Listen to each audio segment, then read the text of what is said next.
I know it's kind of stormy outside and it's late, but I appreciate you being here. The whole point of data center is for people to use it, so if people don't know how to, it's important to get them trained up. So I'm glad you're here. For those of you who don't know, I'm Garrett Foreman. I'm the Digital Media Director for the Missouri Republican Party down in Jeff City. So the presentation today is just going to be a basic crash course on data center. Thank you. Show you how to log into it, how to access the data, and then how to export it as well. And then hopefully if we can get the internet working toward the end, we can do a live demonstration so you guys can follow along. Get it working? It's not working? See how it works. Huh? It's not working? What's up? You said if the internet is working? Oh no, if we can get it to work, if it's fast enough. I see. So, It's all right. So just to start with, we're going to go over kind of what data is and what we use it for, take a step back and give you guys an idea of what exactly it is we're doing and why it's important to do it. So the first question obviously is what is data? Because we use that term a lot in politics, we use that term a lot in general.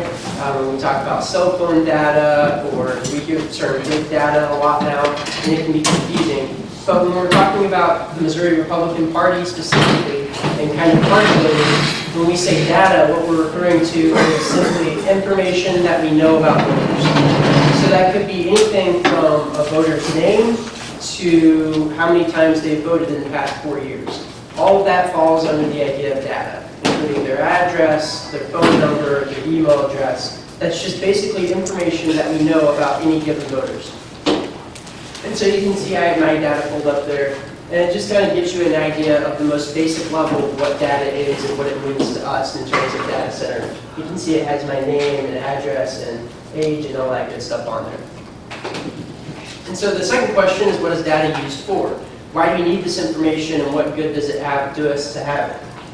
And there are really two things that we do with data. And it starts with voter identification. This is the most basic level of how we interact with data at the party and at the state level. So when we're looking to reach out to voters, to turn voters out for elections, and ultimately get Republicans elected, in order to do that, we have to know who voters are and how they vote. We have to know their address, their phone number, things like that, so that in the future we can contact them. And that's exactly what voter identification is. So anytime we send people out to canvass, or we do mailings, or we do phone banks, things of that nature, we try to collect as much of that information as we can so that we can turn around and we can say, we know that Joe Smith lives on X Street and he is a consistently voting Republican, so when it comes time for election, we can give him a call and remind him to vote. And then the second phase of it is get out the vote efforts, GOTV. And this is kind of the most important part because like I said, once we've identified that Joe Smith lives in this place, we can then send him a piece of mail about a certain candidate. If we know that he's a swing voter, we can then identify him and use that information to increase his chances of voting Republican in the upcoming election. So that's the second way that we use data, and that kind of gives you an idea of why we're even here in the first place, why this matters, and why we use data center. So that's the background information. And then we're going to go over kind of what GOP Data Center looks like and how you can log in. If you don't have your login information, just come up to me after the presentation and I can look that up for you and I can make sure that you have a username and password. I think everyone in the county committee should have an account already, and so it's just a matter of relaying the password and username to you. And I should note before we start really looking at Data Center and what it looks like that lucky for us, last week the RNC decided that they're going to do a complete kind of revamp of data center. So it'll have all of the same functions, but it'll essentially get a facelift. So the skin will look kind of different. So if you've used VoterVault or GOP Data Center in 2012 or 2014, know that before too long it's going to look completely different. And actually it's good that I'm here to show you kind of what that will look like. And we'll focus on that in the presentation because before we know it, the RNC is going to completely replace the skin with this new one. But the packets that we're handing out, they kind of show you the old style, and so you can kind of get the best of both worlds. The process will be the same, so the instructions on there will work for the facelift, but know that there are kind of two different versions of Data Center right now, and we're kind of sitting in limbo until the RNC completely switches over to the new one, which shouldn't be too long. And we're lucky for that because the old one was bad. When was the last time your data was refreshed or updated? So the last time we did big, the whole voter file was kind of updated, would have been after the 2014 election. So after every election cycle, every 2 years, we go to the Secretary, well, every election actually, we go to the Secretary of State's office, and what they give us is basic information. They tell us who voted and when they voted, essentially. Who is a registered voter and what elections they voted in. And so that's kind of the base of all of the information that we're working with. So when you saw my name in data center, that was in there because I am a registered voter and I have voted before. And so the Secretary of State provides us with that information and we can build upon it. But that's the base of our file. Do you have unregistered voters in your data? Yes, we have that as well. Okay. Okay, so before we get into data center too far, we have to talk real quick about how it's to be used and kind of our standard procedures, the really boring stuff. And there are a few ground rules. First of all, MRP and the RNC kind of in conjunction own the data. And what that means is that it can only be used for political purposes. So for example, I sometimes do web design for individual businesses on the side. I couldn't go into data center to try to find new clients because that's just not an appropriate use of data center. It's only to be used for political purposes. So if you run a small business and you're looking for clients on a certain street, this isn't the way to go about it. It's only for elections. The second part is don't share your login information. So even if you have a spouse who is also on the committee, or your brother, or your best friend, you should have separate and unique login credentials. That's just the way that we operate. That way we know who uploaded what and when, and that's really important. The other part is to not share data without proper authorization.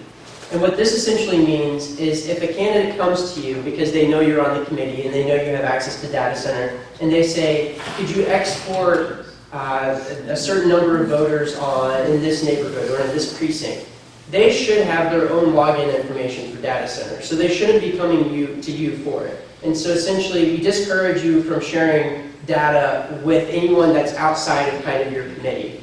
And individual candidates actually have to sign a user agreement themselves, and their committees have to register with us in order to get access to data. So that kind of falls back under don't share your login information the same way you don't share your data.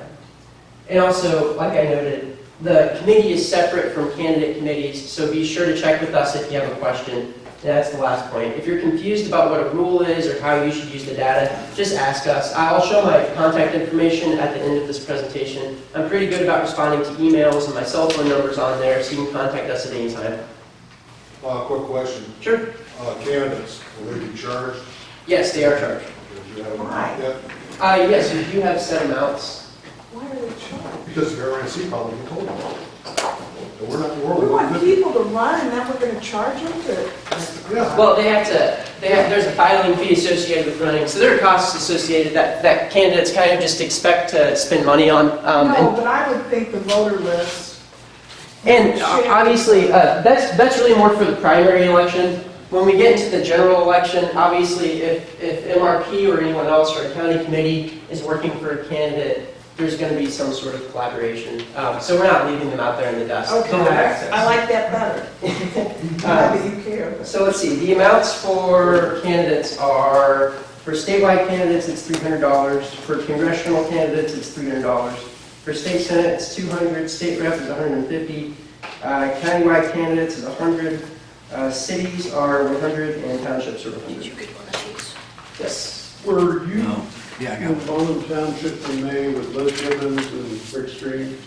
No, I was not. Okay, there was somebody there from the state party. Okay. Working on this. You mentioned that candidates have their own idea and they pay, so there's no candidate there yet. They're looking for a candidate. Do you have a way of handling that? Is it just it's owned by the state party? And so For what? For a House district? yeah, for House district. A state House district, that's handled by the House Republican Campaign Committee, or HRCC, and they do a really good job of recruiting. They're one of the elite state-level political organizations in the entire country. So I guarantee you, if there's an open seat they're looking for, and they're going to find someone good to run for sure. Yeah, HRCC, and that's who They're in the process of getting one. If another one shows up before the primaries go, how is all that handled then? They try to handle that centrally, And so they'll have some coordination, they have conversations with people as it's necessary. But of course, there will be some races that it's just inevitable, there will be multiple candidates. Sometimes you have to run a primary, but they do a pretty good job of coordinating that sort of thing. No problem. Any other questions at this If point? you want to work with the HRCC, they have an effort by each legislative district, including yours, where you can work with them to update their data. There's a meeting next week, culture at I don't think about, so HRCC is different from what it's we're doing separate, it's here. totally separate. Yep, we're separate organizations. We work together on a lot of stuff, but You're not our data Democrats. is, we have different data. Not yet. You're not Democrats. Nope. That's right, we are Republicans. Okay. So the main website for GOP Data Center, I didn't put it up here, but I should have, is just www.gopdatacenter.com. Easy as it can be. And it's just all one word, gopdatacenter.com. And when you get there, that's the screen that you will see. And this is the most underwhelming login screen probably in the world. But it has all the basic functions, so that's good. You can see obviously it has username and password. This here, don't worry about that. We don't use that. Some state parties do, but that's just not how we do our operation. And so you'll always log in with the username and password provided by us. All right, and if you're able to log in there with your username and password, this is the next screen you'll see, and you'll notice immediately that it looks very outdated, and that's because it is. This was developed, finally finished, I think, last updated in 2012, and although that doesn't seem that long ago, in internet years, that's like 2 decades. So you can see that it doesn't look very user-friendly, doesn't look like something you really want to mess around with. And so we're kind of lucky and fortunate that they're redesigning it. Really, it's going to be good for everyone. And I think once the redesign is done, that it will also work on mobile. So you should be able to use the GOP Data Center on your phone. It might be a little more difficult, but it should work on mobile, which this one doesn't currently. And so you can see, obviously, they're already advertising the new design right there. And so what I would encourage you to do is not use this old system, not use this old format, because it's going to go away pretty soon, and there's no point in getting used to it if it's going to go away. So I would click right into that red GOP Data Center sign as soon as you log in, and it will take you to a new login. And if you've been to gop.com, which is the RNC's main website, it looks a lot like this. They're trying to keep the style kind of the same. And you log in the same way, it works just the same, just looks a little nicer. What was the name of the person who sent out the logins? Yes. That's me. Okay, so your email is? It's Garrett at missouri.gop.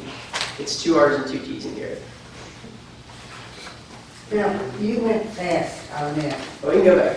yeah, all the way to that, the one before that. Okay, now, yeah, okay, so what do you do when you get, and you look at that? Right, so when you first get in, what I would encourage you to do is go straight to this and click on that. Okay, that's what I She's thought. not here. Because that just takes you to the new system. And there's no point in learning the new system if it's going to go away. So Yes, she was here for a few minutes. Okay, if you look in your packets, it'll look like that. Soon we'll have materials that are updated with the new data center, but you can kind of get the best of both worlds that way for now. So you get to the login screen. So are you taping right It now? looks like any login screen you've ever Are you used. You taping type right your now? username and password, you log Is that a in. battery? This is just re-acknowledging your data agreement. Same thing we talked about earlier with the ground rules. And then once you're logged in, it shows you your dashboard. There are lots of fancy statistics that you don't really need, but it looks nice, it looks pretty cool. And you can see already that this looks kind of easier to navigate than the old system. And so now we can talk about how you can use that system to access the data. If it seems like we're going fast, don't worry, there will be more videos early on, and I'll show you kind of how to navigate the site. But I just wanted to give you an idea of what it looks like. All right, so to get any data out of the system, you're going to want to go to Tools within the new design. And so this used to be called My Data in the old GOP Data Center, and now it's called Tools. That'll be the second menu item at the top. It just looks like a tool set. And when you get into there, you can do as much as looking up one individual voter and updating that information, or you can pull lock lists, phone lists. If you just want to see how many people in a certain area fit into these categories, you can do that as well and just get a raw number. but you'll be able to export into Excel sheets as well. When you say update, you can actually make changes in the database? Yes, you should be able to update individual voters. Now, updating large lists will be different, and we'll get to that later on. But for each individual voter, I could potentially update the phone number or stuff like that? Right, and we'll talk about that, let's see, I think it's the next one. And that's the find a voter function, so this actually flows pretty well. And so, if you want to look up an individual, it's called find a voter. And this is the icon that they use in data center. So if you're looking to look up an individual person, that's what you're looking for. That's the button you want to click. And like I said, this can be used to update individual level data. You should all be able to view individual data or voters and also edit them. And so there's a little video here too. Oh, maybe not. And so if you know that Mary Sue down the street just moved across town, and you say, well, I know that, I might as well go in now and update that information, you can do that. And so when you go to find a voter, after you click this button, you'll see this information. And what that will allow you to do is go in, search for a voter. And let's see here.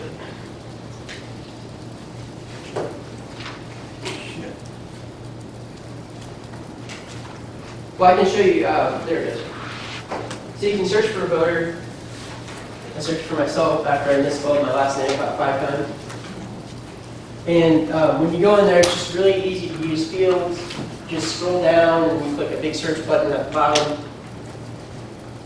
Believe it or not, I'm the only Garrett Foreman in the state of Missouri. So you can click on their information then, and it will take you to a screen that lets you view their address, their phone number, all that information that you can then edit. Can you make notes for each individual voter? I believe there's a section. For instance, I want to know who has yard signs or stuff like that? That's a separate thing. We have tags for that. Oh, okay. And that will probably come from someone working with the party, but we are able to do that. And you can also search by tags too. So if you want to search for people who want yard signs, you can do that in there too. You realize that when we search on people, the date of birth shows up? Yes. Is there a compelling reason for that? It's just part of the information that we gather because data center allows you to search for people by age. So if you want to look for voters who are between 18 and 25, for example, within a certain precinct, it just enables us to do that. That's why the birth date is in there. But it should be noted that the only people that have access to data center are people working with us who have gotten approval. So it's not like this is public information. It is public information. Well, that's a good point. No, I mean, because you go to the county and Right. county will give you their birthday. Yeah, Everybody's and birthday. all that basic level information is what we get from the Secretary of State. So we don't have any secret methods for obtaining birth dates or addresses or anything like that. It's all from the Secretary of State. That is a public file that anyone can pay for.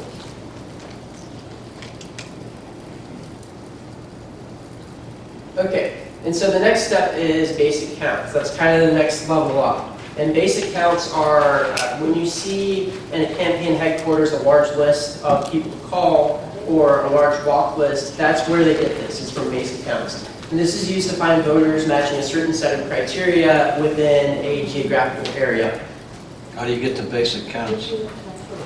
So it'll look like this. This is the button you'll want to click, and that is under Tools again.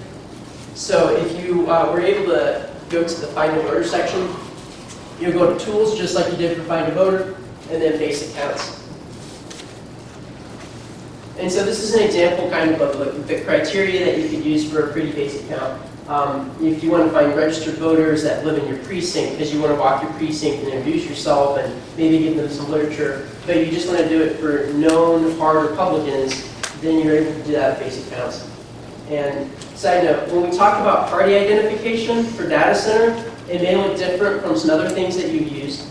We use a 5-point party ID scale, and I know there's 7 items up there, but the 5 that really matter to us are hard Republican, soft Republican, independent, soft Democrat, hard Democrat.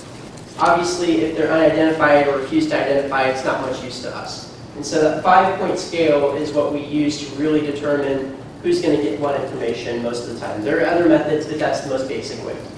And how you guys get the information to populate that? Right. So that comes from a lot of years of canvassing of people updating individual voters that they know themselves, or just data that we've gotten back over time. So Unless somebody enters it in, it stays wrong forever. Right, and that's why this is important. You don't go out to Google or to, in other words, an algorithm to go out and scan and Well, fill out. there are ways to do that, and the RNC has a calculated party is what they call it.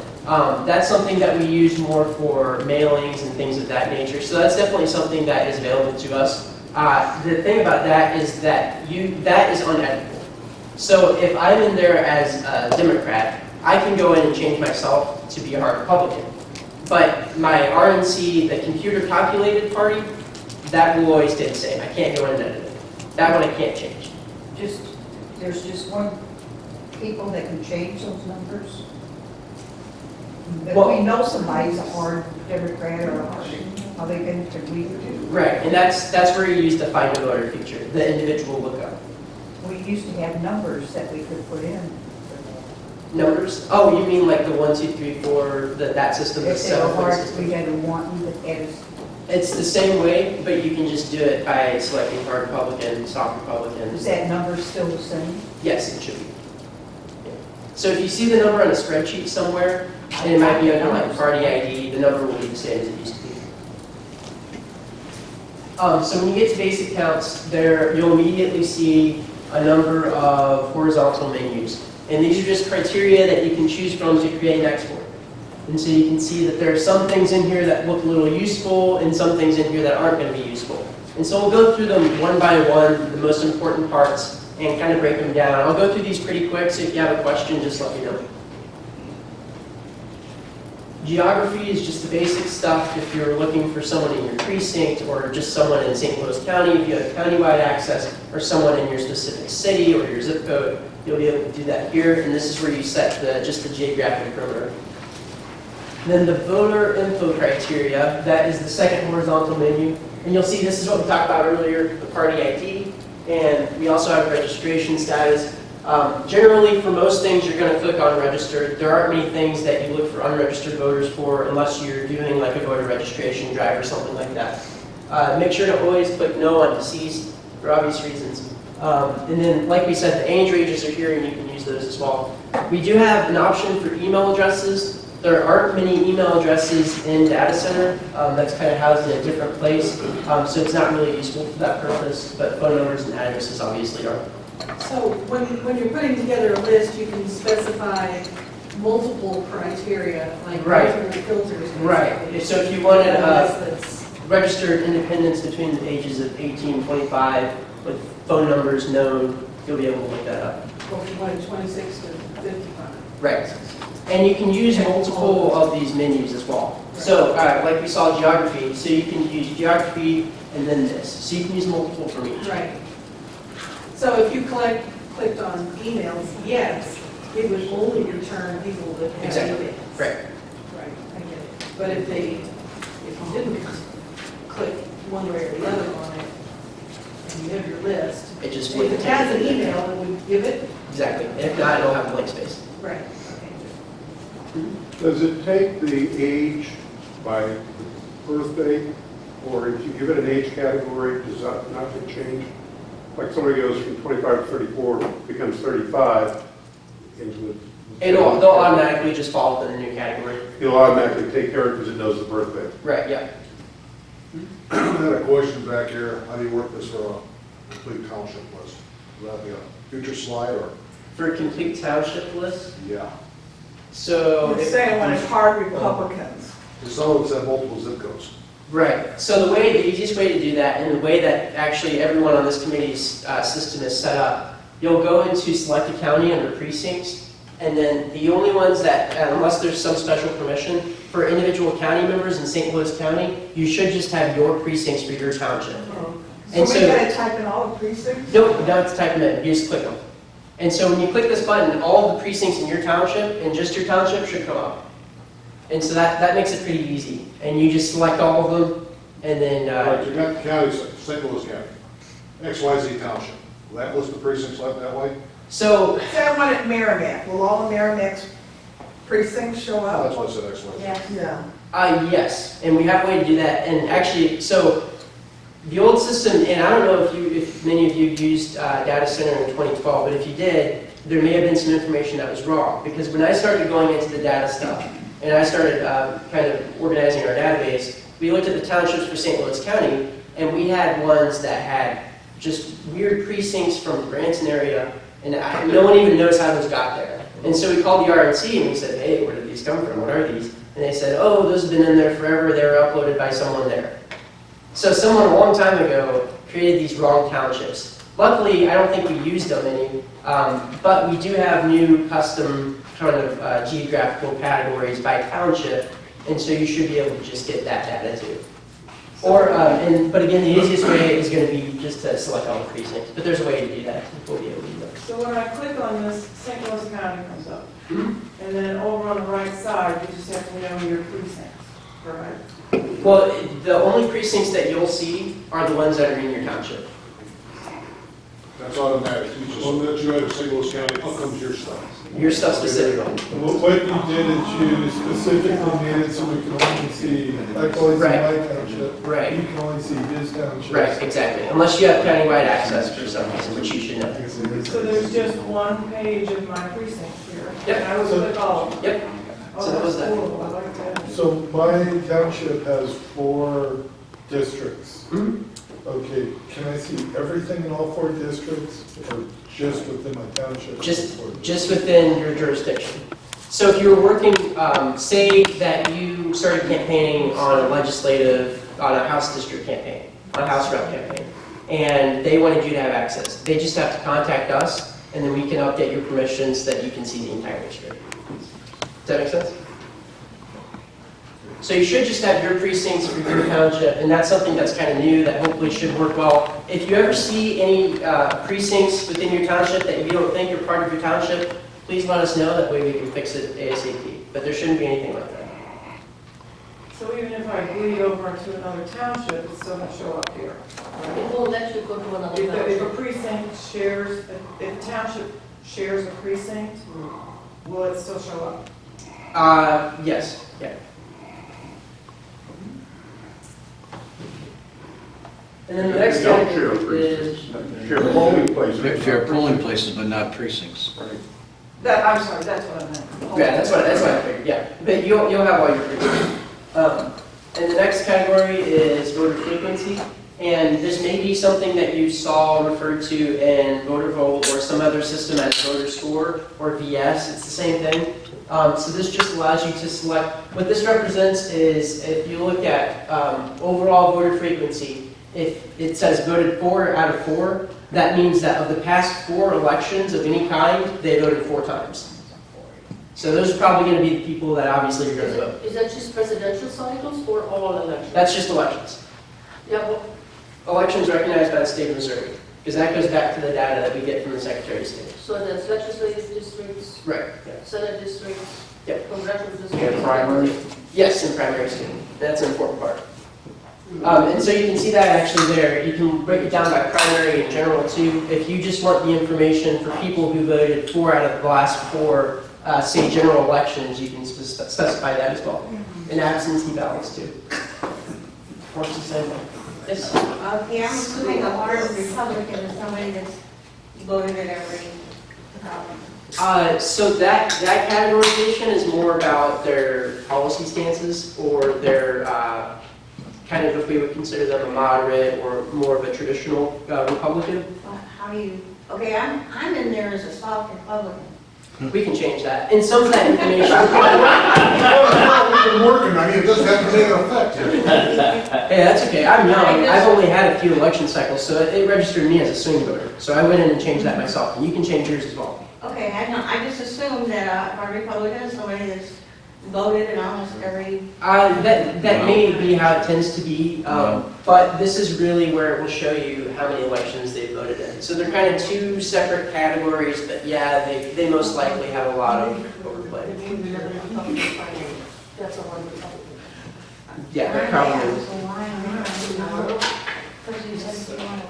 So So, and this is kind of another way to look at it.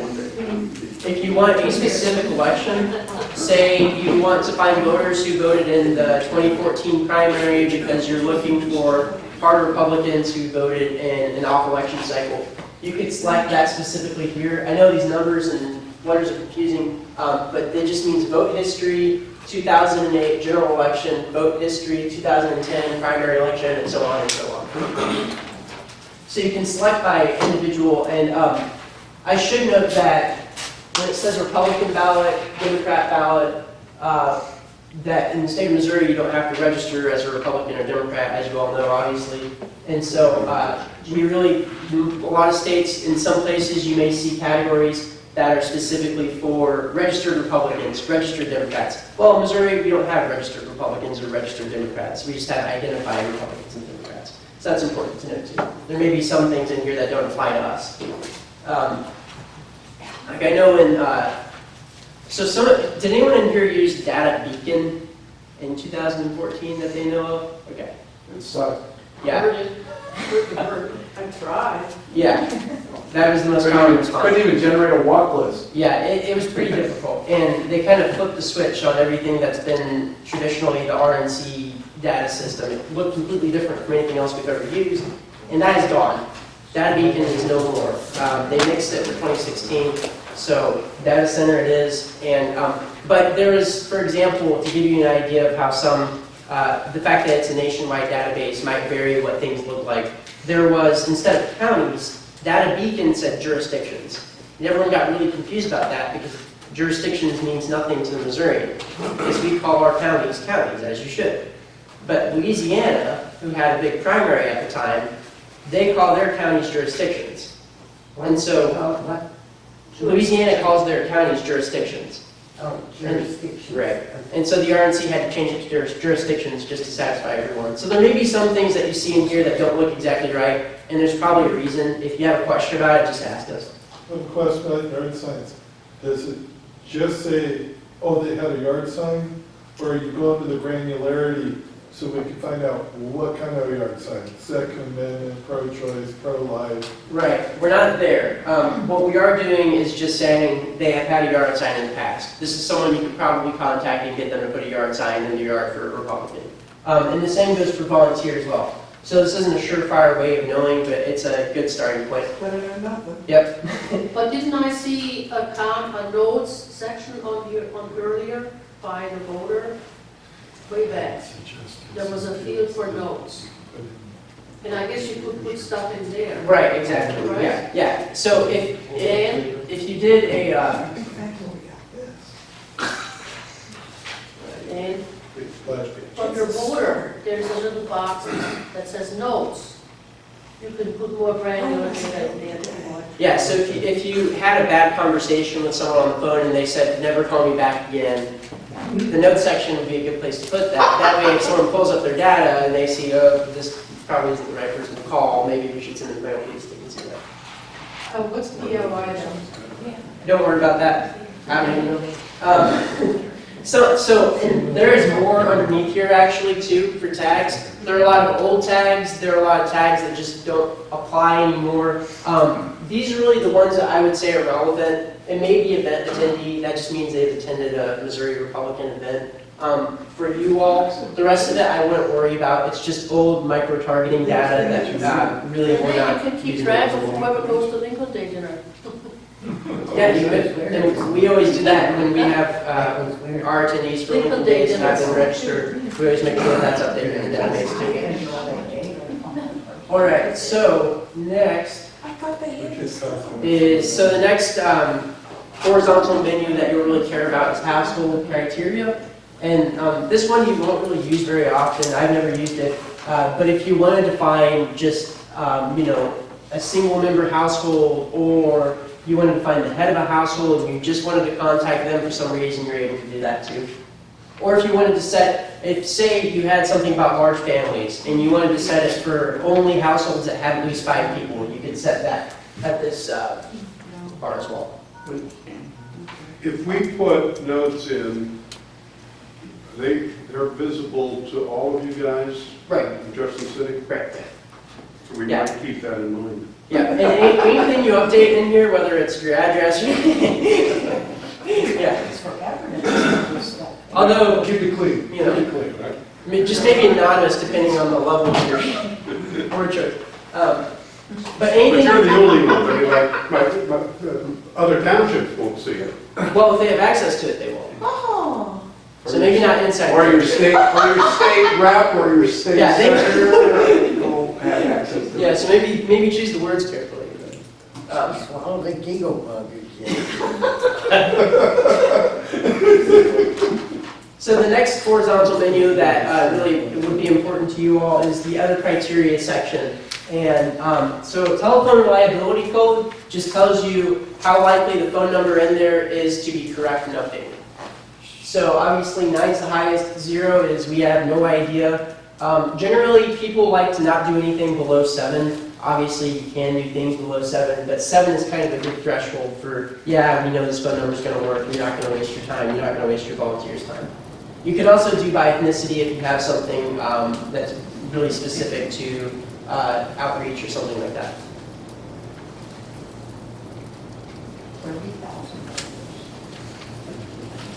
So, that is basic counts. That kind of gives you an idea of the various criteria that you can use. And then from there are 2 basic functions that you can use within basic counts to get information about voters. And they're different systems, so it's important to look at the different steps. The first is creating a list. And this is really something that you want to use. Say you have 5 of your friends over in your house to do some phone banking, to do some last minute get out the vote effort or something like that within your neighborhood. That's where you would create a list because it produces a really readable, easy to use PDF list that you can literally just print off from the printer, hand it to someone and say make these phone calls. I wouldn't suggest doing it with that little instruction, but. And so when you create a list, you go in basic counts, and this shows you what basic counts looks like. Those are those horizontal menus we were talking about. And it's just that button, the first button that says create list. That's the first step. Once you click that, it pulls up this screen. And this is after you've selected your criteria. So say you've chosen hard Republicans in your precinct who have voted in 4 out of the last 4 elections. You've chosen those criteria. You then click on create a list, and it pulls up this, this menu. It pulls up these options. And there will be a few things that you can choose from there.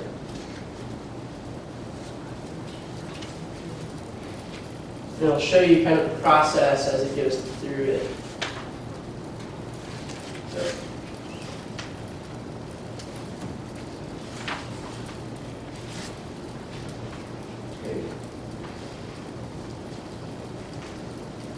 So, okay, there it is. When you get down to here, it'll give you sorting options for how it shows up. So, if you want to do voters alphabetically, probably what you'll most likely do is precinct by street order for walk lists, or odd even order if you want to walk on one side of the street. Those will be your most often used sorting options. And then once you click on that, you choose that option, it will allow you, you'll click create list now, and then it'll pull up this page that just has a list of the PDFs that you just created. Because every precinct that you selected now turns into a PDF with the information that you requested from the data center. And then you can download the file. You can see, this is the screen we just saw, that there's just a download button right to the left. Should be a video here. And like I said, it just creates a really nice PDF, really easy to use. You can see it once it's pulled up. It's already ready to go. And you can save it as an Excel file or whatever works best for your purposes, or you can just print it off as a PDF right there straight to your printer. Okay, so the next thing that you can do with basic counts is create an export.